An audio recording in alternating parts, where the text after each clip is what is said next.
Good morning दोस्तों, मैं ज्ञान रतन आप सभी का स्वागत करता हूं यूपीएससी टाइम्स में। दोस्तों, पिछली क्लास में हमने संविधान की प्रस्तावना के बारे में बहुत सारी चीज़ों को पढ़ने का प्रयास करा था, बहुत सारी चीज़ों को बहुत अच्छे से जाना। एक बार दोबारा से संविधान की प्रस्तावना पर आप नजर डालें। हम भारत के लोग भारत को एक प्रभुत्व संपन्न समाजवादी पंथ निरपेक्ष लोकतांत्रिक गणराज्य बनाने तथा उसके समस्त नागरिकों को सामाजिक आर्थिक राजनीतिक न्याय विचार अभिव्यक्ति विश्वास धर्म उपासना की स्वतंत्रता प्रतिष्ठा और अवसर की समानता प्राप्त करने के लिए तथा उन सब में व्यक्ति गरिमा और राष्ट्र की एकता और अखंडता सुनिश्चित करने वाली बंधुता बढ़ाने के लिए दृढ़ संकल्प होकर इस संविधान सभा में आज 26 नवंबर 1949 को अदालत द्वारा इस संविधान को अंगीकृत अधिनियमित और आत्मार्पित करते हैं। दोस्तों, मैं बार बार आपके सामने संविधान की प्रस्तावना का जिक्र कर रहा हूं, बार बार आपके सामने संविधान की प्रस्तावना पढ़ रहा हूं। ये मैं इसलिए पढ़ रहा हूं ताकि संविधान की प्रस्तावना में जो शब्द है, जब आप मेरे लेक्चर देखें तो संविधान की प्रस्तावना में जो शब्द है वो आपके मन में बैठ जाए, क्योंकि ओवरऑल हमें इन्हीं सारी चीज़ों को पढ़ना है, विस्तार से पढ़ना है। इन सारी चीज़ों को संविधान कैसे लागू करता है, इसी चीज़ को हमें समझना है। तो ये संविधान का एक परिचय है, एक सार है, मैं आपको बता चुका हूँ। और हम अब इसके बारे में पढ़ेंगे, इसकी आलोचना के बारे में पढ़ेंगे। दोस्तों, ये बहुत अच्छी चीज़ें होते होते भी हर चीज़ की अपनी कुछ सीमा होती है, या हर चीज़ का एक नेगेटिव पक्ष भी होता है, एक नकारात्मक पक्ष भी होता है। तो इसके संबंध में अगर हम देखें तो संविधान की प्रस्तावना बहुत अच्छी है और विश्व में बहुत सारे लोगों ने संविधान की प्रस्तावना की तारीफें करी हैं। लेकिन कुछ ऐसी चीज़ थी जिसको लेके संविधान सभा के सदस्य या और लोगों ने भी संविधान की प्रस्तावना के संबंध में कुछ ऐसी बातें कही हैं जो उन्हें संविधान की प्रस्तावना उचित नहीं लगती, या संविधान की प्रस्तावना में जो चीज़ें होनी चाहिए थी वो नहीं है। तो दोस्तों, देखते हैं। सबसे पहले तो कुछ लोगों का मानना है कि संविधान की प्रस्तावना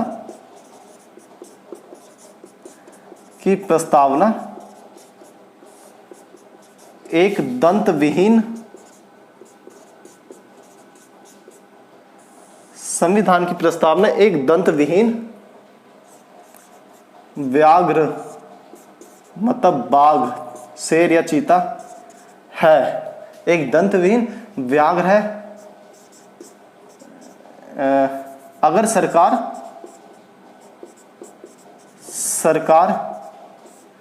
प्रस्तावना में लिखे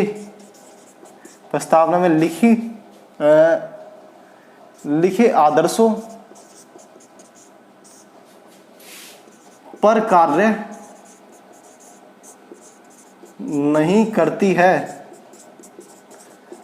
नहीं करती है तो इसके विरुद्ध न्यायालय में नहीं जाया जा सकता। तो इसके विरुद्ध न्यायालय में नहीं जाया जा सकता है। दोस्तों, कुछ लोग संविधान की प्रस्तावना को एक दंत विहीन व्याघ्र कहते हैं, मतलब एक ऐसा शेर जो आप देखोगे तो बहुत ज़्यादा ताकतवर लगेगा और शायद आपके ऊपर कह सकते हैं जब अपनी दहाड़ मारेगा तो आप डर जाओगे, लेकिन जब आप पास में जाकर उसके मुंह में हाथ डालोगे तो उसके तो दांत ही नहीं, और वो आपका कुछ नहीं बिगाड़ पाएगा, कुछ भी नहीं कर पाएगा। मतलब ताकत है, शौर्यता है, लेकिन उसको प्रयोग में लाने का हथियार, उसको प्रयोग में लाने का कोई भी तरीका हमारे पास नहीं है। इनका मानना था कि संविधान की प्रस्तावना एक दंत विहीन व्याघ्र है। अगर सरकार प्रस्तावना में लिखे आदर्शों पर कार्य नहीं करती है तो इसके विरुद्ध न्यायालय में नहीं जाया जा सकता है। मतलब अगर सरकार संविधान में लिखित आदर्शों के नहीं मानती है, उसके विपरीत कार्य करती है, तो हम संविधान की एक तरीके से कह सकते हैं, संविधान को एक प्रमाण के रूप में लेकर, संविधान को एक सबूत के रूप में लेकर कि हमारे देश का संविधान ये कहता है, लेकिन सरकार इस दिशा में कार्य कर रही है, विपरीत दिशा में कार्य कर रही है, हम इसे साक्ष्य के तौर पर प्रस्तुत नहीं कर सकते हैं और ये नहीं कह सकते हैं, सरकार पर दबाव नहीं बना सकते कि सरकार को इसके अनुसार ही कार्य करना है। दोस्तों, ये संविधान की प्रस्तावना को परिवर्तनीय बनाने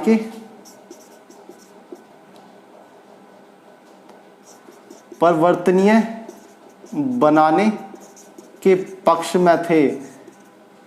ये लोग दोस्तों संविधान की प्रस्तावना को परिवर्तनीय बनाने के पक्ष में थे। परिवर्तनीय से हमारा अर्थ होगा कि ये इसे किसी भी कीमत पर लागू करने के पक्ष में थे कि ये लागू होनी चाहिए। अगर कोई भी सरकार संविधान की प्रस्तावना के विपरीत कार्य करे या फिर इन पर कार्य ना करे तो व्यक्ति को अधिकार हो कि वो सरकार के खिलाफ सुप्रीम कोर्ट या हाई कोर्ट में जा सके, सरकार के खिलाफ कह सकते हैं एक तरीके से कोर्ट केस कर सके, सरकार के खिलाफ कार्रवाई करवाने के लिए आगे बढ़ सके।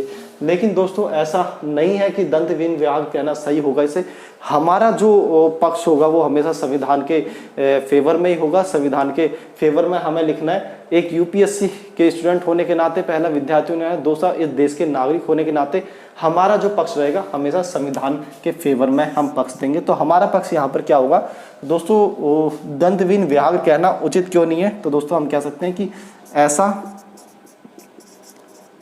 कहना गलत होगा, क्योंकि प्रस्तावना में जिन आदर्शों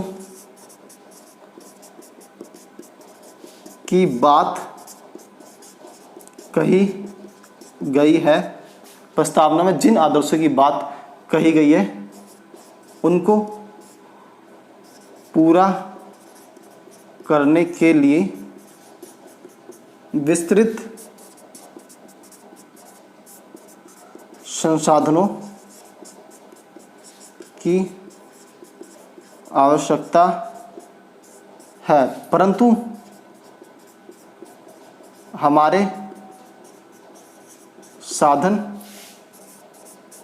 अभी सीमित है। एक विस्तृत, तो दोस्तों संविधान में इतनी बड़ी, जो प्रस्तावना में इतनी बड़ी बड़ी बातें कही गई हैं, हम इन बातों को पूरा तो कर सकते हैं, हम सामाजिक आर्थिक न्याय दिला सकते हैं, लेकिन आर्थिक न्याय का मतलब होगा कि राज्यों के जो संसाधन होंगे, इस देश में जो भी संपत्ति है, जो भी इस देश की संपत्ति या फिर कह सकते हैं उद्योग धंधे, इन सब पर सबका बराबर का अधिकार होगा। लेकिन हम ऐसा चाहकर भी नहीं कर सकते हैं। तो आर्थिक न्याय हम कैसे दिलाएं?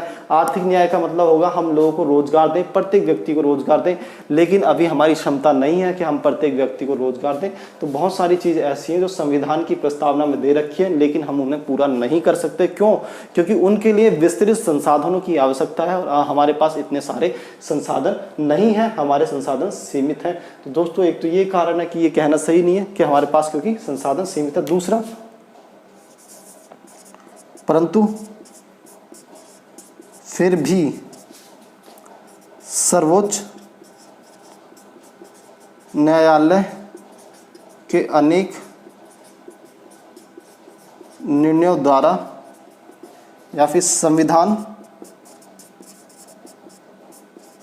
के अनेक प्रावधानों,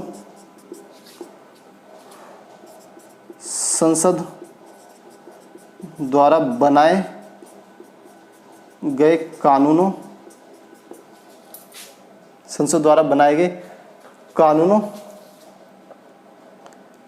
व सरकार की अनेक नीतियों द्वारा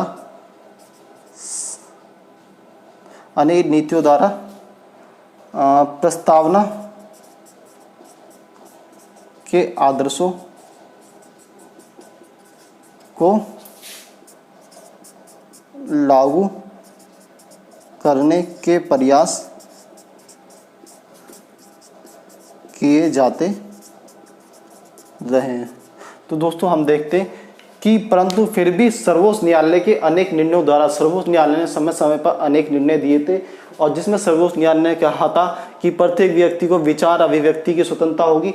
अभिव्यक्ति की स्वतंत्रता का मुद्दा बार बार सुप्रीम कोर्ट में कई बार गया, और सुप्रीम कोर्ट ने अभिव्यक्ति की आज़ादी, राइट टू प्राइवेसी को भी अभिव्यक्ति की आज़ादी घोषित करा था। जब बाबा रामदेव कह सकते हैं कि काले धन को लेकर रामलीला मैदान में अनशन पर बैठे थे कांग्रेस गवर्नमेंट के सरकार के खिलाफ, तब रात को बाबा रामदेव के ऊपर अटैक बोला गया और 5000 पुलिस वालों ने आके पूरे अनशन और उसमें शामिल लोगों को खदेड़ना शुरू कर दिया।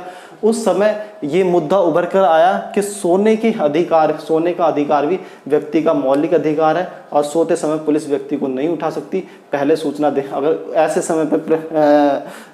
समय पर अगर सरकार, पुलिस इतनी बड़ी कार्रवाई कर रही है तो उसे पहले सूचना देनी चाहिए, किसी न किसी प्रकार का नोटिस देना चाहिए। वहां से हमने देखा निंदा का अधिकार भी एक मौलिक अधिकार में डाल दिया गया, धर्म और उपासना का अधिकार मौलिक अधिकार। तो दोस्तों सुप्रीम कोर्ट के निर्णय में जो अभी राइट टू प्राइवेसी निकल के गया है, हमें कई निर्णय ऐसे देखने को मिलते हैं जिसमें सुप्रीम कोर्ट ने इस तरह की आज़ादी हमें और ज़्यादा दी है। सामाजिक न्याय के प्रति सुप्रीम कोर्ट भी सजग रहा है और सामाजिक न्याय के प्रति भी सुप्रीम कोर्ट ने नए डिसीजन देकर लोगों को और ज़्यादा अधिकार दिए।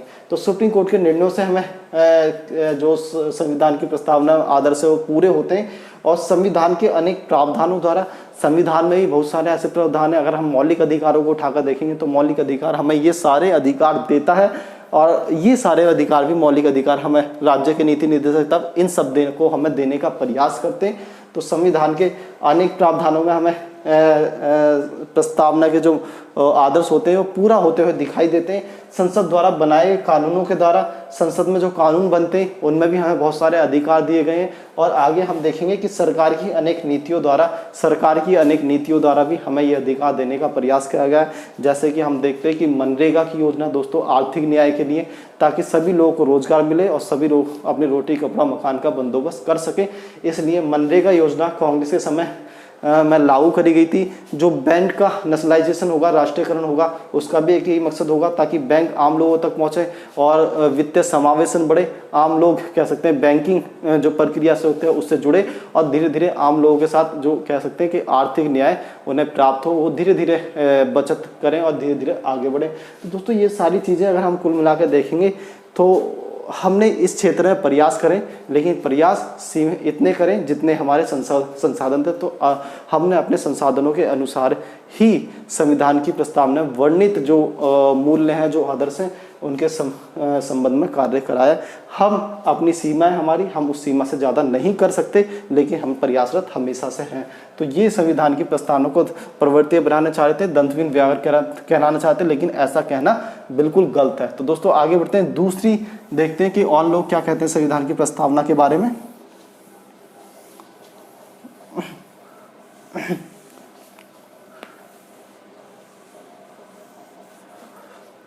दूसरी आलोचना दोस्तों देखते हैं, तो देखेंगे संविधान की प्रस्तावना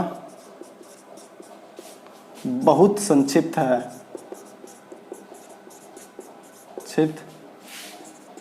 तथा इसमें बहुत से शब्दों का आशय स्पष्ट नहीं है।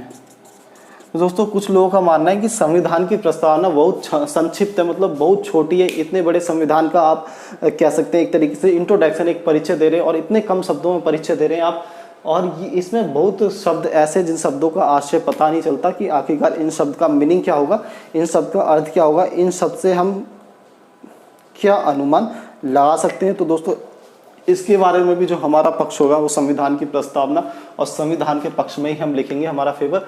तो हम क्या लिखेंगे, संविधान की प्रस्तावना बहुत संक्षिप्त है तथा इसमें बहुत से शब्दों का आशय स्पष्ट नहीं है।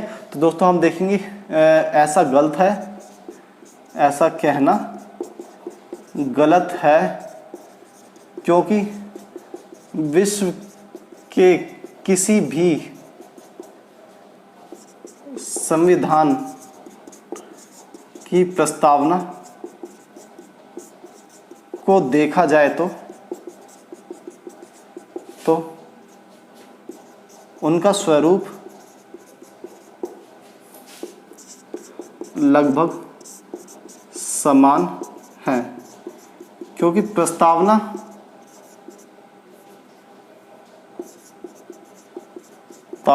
का उद्देश्य संविधान का संक्षिप्त परिचय देना है, ना कि विस्तृत। तो जो प्रस्तावना होगी, एक तो हम देखेंगे दुनिया भर के जब संविधानों में हम देखेंगे तो जिस प्रकार की प्रस्तावना, छोटी प्रस्तावना हमारे संविधान में मिलती है, उसी प्रकार की मिलती जुलती जो प्रस्तावना होती है दुनिया भर के संविधानों में हमें मिलती है। दूसरा, प्रस्तावना को उद्देश्य संविधान का संक्षिप्त परिचय देना है, न कि विस्तृत। हमारा उद्देश्य प्रस्तावना को बहुत बड़ा करना नहीं था, बल्कि हमारा उद्देश्य संविधान प्रस्तावना को कम शब्दों में ज़्यादा चीज़ों को समाना था। मतलब सागर में गागर के समय कार्य करना था।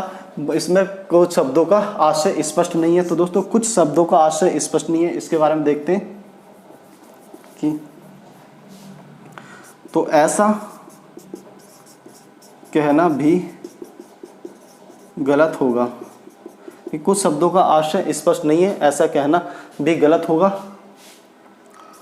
क्योंकि संविधान प्रस्तावना में जिन शब्दों को समावेशित किया गया है क्योंकि प्रस्तावना में जिन शब्दों को समावेशित किया गया है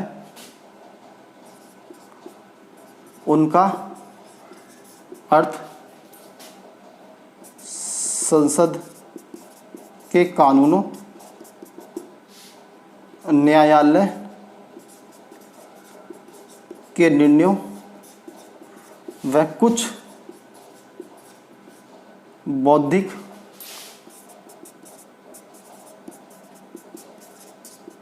चिंतकों द्वारा समय समय पर दिया गया है। तो दोस्तों देख सकते हैं कि ऐसा कहना गलत है, क्योंकि प्रस्तावना में जिन शब्दों को समावेशित किया गया है उनका अर्थ दिया गया है सुप्रीम कोर्ट के सर्वोच्च न्यायालय के निर्णय के द्वारा, उनका अर्थ दिया गया है कुछ बौद्धिक चिंतकों के द्वारा और संसद के बनाए हुए कह सकते हैं कुछ कानूनों के द्वारा भी उनका कह सकते हैं कि जो मीनिंग था, जो अर्थ है वो दिया गया है।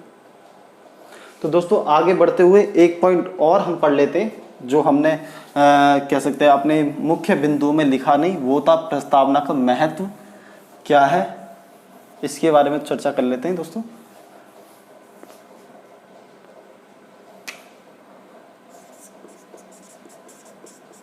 प्रस्तावना का महत्व, दोस्तों प्रस्तावना का इम्पोर्टेंस क्या है, तो इसके बारे में थोड़ा सा चर्चा कर लेते हैं।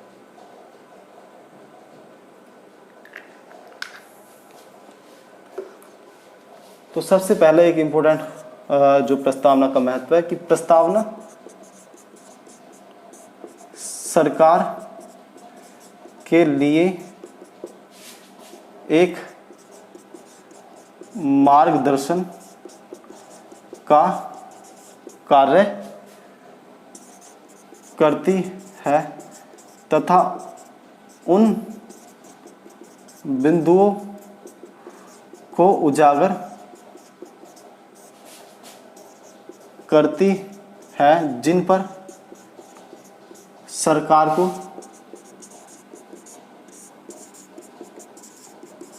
कार्य करना चाहिए। तो दोस्तों ये जो संविधान की प्रस्तावना होती है ये सरकार के लिए मार्गदर्शन का काम करती है, किस प्रकार से कि ये उन बिंदुओं को दर्शाती है जिन बिंदुओं पर सरकार को कार्य करना है। मतलब कि सरकार को कार्य करना है कि देश में सामाजिक न्याय हो, आर्थिक न्याय हो, राजनीतिक न्याय हो, विचार अभिव्यक्ति, धर्म, विश्वास और उपासना की लोगों को स्वतंत्रता मिले, प्रतिष्ठा और अवसर की लोगों के बीच में समानता रहे, गरिमापूर्ण जीवन जिए, राष्ट्र की एकता और अखंडता बनी रहे। ये सारे कार्य सरकार को करने, ये सारी जिम्मेदारी सरकार की है। तो एक प्रकार से ये सरकार का मार्गदर्शन करती है, मतलब सरकार को उन बिंदुओं को दर्शाती है, दिखाती है जिन बिंदुओं पर सरकार को कार्य करना है। आगे बढ़ेंगे दोस्तों हम प्रस्तावना में हमारे राष्ट्रीय आंदोलन, प्रस्तावना हमारे राष्ट्रीय आंदोलन का आदर्श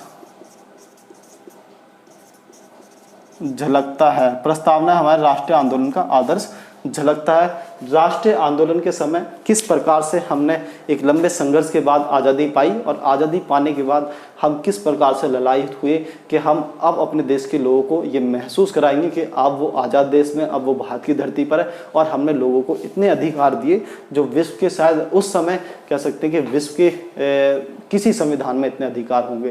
तो दोस्तों एक तरीके से आदर्श जो प्रस्तावना में हमारे राष्ट्रीय आंदोलन का आदर्श झलकता है। दूसरा देखते हैं, तीसरा प्रस्तावना एक लोकतांत्रिक गणराज्य की स्थापना करता है। चौथा प्रस्तावना संविधान का सार अथवा संक्षिप्त परिचय प्रस्तुत करता है। तो दोस्तों प्रस्तावना संविधान का सार अथवा संक्षिप्त कह सकते हैं कि संक्षिप्त परिचय प्रस्तुत करता है। और हम लगभग सारी चीज़ों को प्रस्तावना के संबंध में पढ़ चुके प्रस्तावना की एक और कह सकते हैं एक छोटा सा बिंदु कि प्रस्तावना संविधान लागू करने वालों के उद्देश्यों को बताता है। संविधान लागू करने वालों के उद्देश्यों को बताता है। संविधान लागू करने वाले जो लोग थे, संविधान सभा के जो सदस्य थे, प्रस्तावना उनके आदर्श को बताता है कि आखिरकार वो क्या चाहते थे, उनके उद्देश्य क्या थे। तो वो चाहते थे कि भारत समाजवादी पंथ निरपेक्ष लोकतांत्रिक गणराज्य बने। दोस्तों बार बार हम संविधान की इन चीज़ों पे आ रहे हैं, तो देखें आप संविधान की प्रस्तावना से हमें कितना कुछ जानने को मिल रहा है। तो दोस्तों अब हम क्वेश्चन की तरफ बढ़ते हैं कि आखिरकार अब तक संविधान की प्रस्तावना से किस किस प्रकार के क्वेश्चनों को पूछा गया है।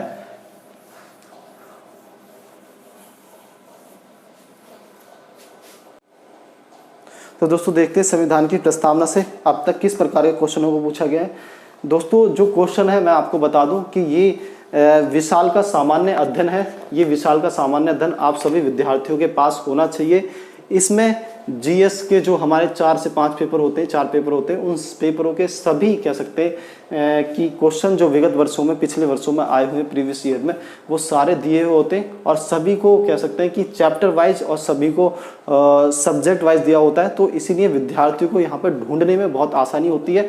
आप देख सकते हैं किस प्रकार से, और यहाँ पे आपको एक पॉइंट मिल जाएगा प्रस्तावना, जो हम ये देखते हैं और अब तक देख रहे हैं कि प्रस्तावना से कितने पर कौन कौन से क्वेश्चन आए हुए।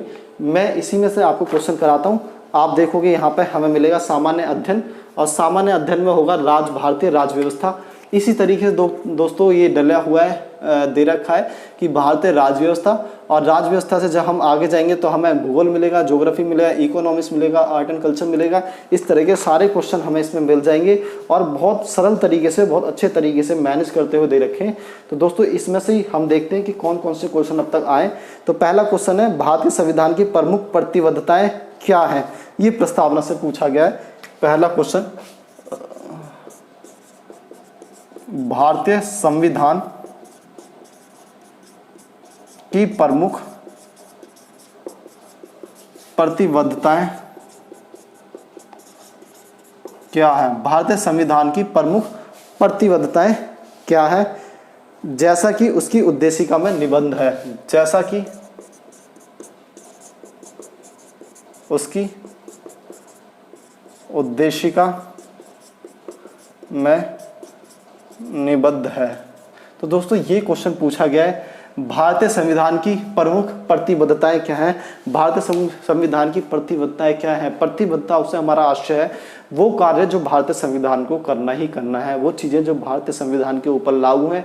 भारतीय संविधान को क्यों लागू कराता, वो कारण भारतीय संविधान को लागू करने के उद्देश्य और वो उद्देश्य जो भारतीय संविधान को प्राप्त करने। तो भारतीय संविधान को कौन से उद्देश्य दोस्तों प्राप्त करने, तो कह सकते हैं कि भारतीय संविधान को उद्देश्य प्राप्त करने, जो भारतीय संविधान के लिए एक टारगेट है, कर्तव्य है, उत्तरदायित्व है, वो है कि देश को समाजवादी बना के रखना है, पंथ निरपेक्ष बना के रखना है, लोकतांत्रिक गणराज्य की स्थापना करनी है और लोकतांत्रिक गणराज्य को चलाए रखना है। सामाजिक आर्थिक राजनीतिक न्याय, देश के लोगों को सामाजिक आर्थिक राजनीतिक न्याय दिलाना है। विचार अभिव्यक्ति विश्वास धर्म उपासना की स्वतंत्रता लोगों तक लोगों को दिलानी, लोगों तक पहुंचानी है। प्रतिष्ठा और अवसर की समानता लोगों को देनी है, प्रतिष्ठा और अवसर की समानता, और व्यक्ति गरिमा और राष्ट्र की एकता और अखंडता को बनाए रखना है। ये सभी तो भारतीय संविधान की प्रतिबद्धताएं, ये सभी भारतीय संविधान के कार्य, ड्यूटी, उत्तरदायित्व हैं। तो इन्हीं सभी को लिखना है और संविधान की उद्देशिका से इन्हें जोड़ते हुए लिखना है कि संविधान की उद्देशिका में ये दे रखा है और ये संविधान की प्रतिबद्धताएं, ड्यूटीज हैं जो संविधान को करने हैं।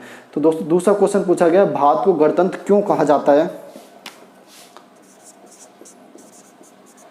भारत को गणतंत्र क्यों कहा जाता है? दोस्तों बहुत सिंपल और बहुत आम क्वेश्चन है, मुझे लगता है एक 10वीं और 12वीं का 10-12 का स्टूडेंट भी इसको कर सकता है, वो भी जानता है कि भारत को गणतंत्र क्यों कहा जाता है। दोस्तों भारत को गणतंत्र इसलिए कहा जाता है क्योंकि भारत का जो राष्ट्राध्यक्ष होता है, भारत का जो सबसे बड़ा नेता होता है, जिसके हाथ में देश की कमान होती है, वो किसी वंश से संबंध नहीं रखता है, वो किसी राजघराने से संबंध नहीं होता है। राजा का बेटा राजा, राजा के बेटा राजा, राजा के बेटा राजा, इस तरीके से वो नियुक्त या चुना नहीं जाता है, बल्कि वो एक चुनावी प्रक्रिया से गुजरते हुए देश की बागडोर को संभालता है। चुनावी प्रक्रिया जिसमें देश के आम नागरिक, हर वो व्यक्ति अधिकारी जिसके लिए एक निर्धारित आयु निश्चित कर रखी है, जो एक आयु को प्राप्त करने के बाद कह सकते हैं कि वोट डालने का अधिकारी हो जाता है, वो वोट डालेगा और उसके वोट के आधार पर जितने परसेंट जिसको सबसे ज़्यादा परसेंट वोट मिलेंगे वही विजय रहेगा, वही देश की बागडोर को संभालेगा।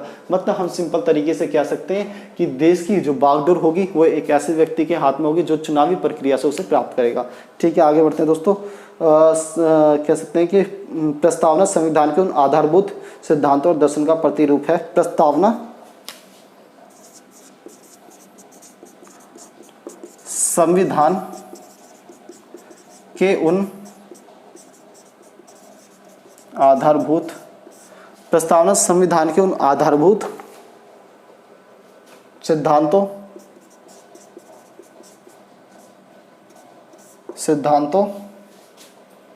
और दर्शन का प्रतिरूप है, और दर्शन का प्रतिरूप है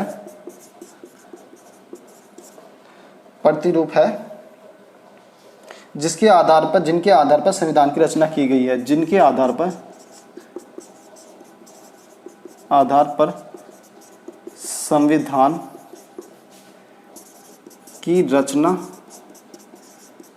की गई है। तो दोस्तों आप देखिए ये क्वेश्चन बहुत आसान है, जितना मैं आपको समझाता हुआ चल रहा हूँ उसके अकॉर्डिंग अगर आपने सब कुछ सीखा तो प्रस्तावना संविधान के उन आधारभूत सिद्धांतों